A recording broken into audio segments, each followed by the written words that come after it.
வலியற்ற varicose vein சிகிச்சை எளிய 30 நிமிட செயல்முறை 7847045678. நெல்லை மாநகராட்சியில் தங்கள் வார்டுகளில் எந்த அடிப்படை வசதிகளும் செய்து கொடுக்கப்படுவதில்லை என புகார் கூறி திமுகவின் 3 கவுன்சிலர்கள் கையில் அல்வாவுடன் மாமன்ற கூட்டத்திற்கு வந்ததை அடுத்து கூட்டத்தில் சலசலப்பு ஏற்பட்டது.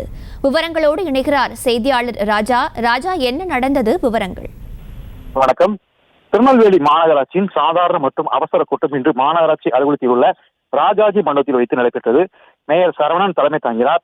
துணை மேயர் ராஜு, ஆணையாளர் தாக்கரே சிவம், ஞானதேவராவ் ஆகியோர் முன்னிலை வைத்தார். இந்த கூட்டத்திற்கு கலந்து கொள்வதற்காக வருகை தந்த 8வது வார்டு கவுன்சிலர் மேரிகுமார், 4வது வார்டு கவுன்சிலர் வசந்தா, 7வது வார்டு கவுன்சிலர் இந்திராமணி ஆகியோர் தங்களுடைய வார்டு பகுதியில் கடந்த 10 நாட்களாக குப்பைகளை அகற்றவில்லை.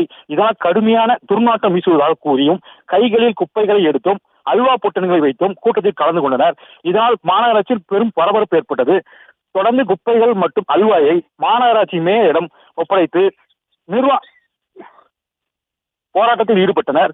அது மட்டுமல்லாமல் நிலைக்குழு உறுப்பினர்களின் பெயரை வரையறுப்பறையில் கூறவில்லை என கூறி திமுக மாவட்ட உறுப்பினர்கள் மேயரிடம் வாக்குவாதத்தில் ஈடுபட்டனர். அதனைத் தொடர்ந்து நிலைக்குழு உறுப்பினர்களுக்கு வரையறுப்பு உரையில் வாசித்தார்.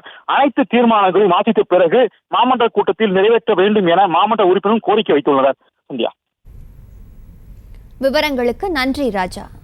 வலியற்ற வெரிகோஸ் வெயின் சிகிச்சை எளிய 30 நிமிட செயல்முறை 7847045678. செய்திகளை உடனுக்குடனும் துல்லியமாகவும் தெரிந்து கொள்ள சப்ஸ்கிரைப் பண்ணுங்க.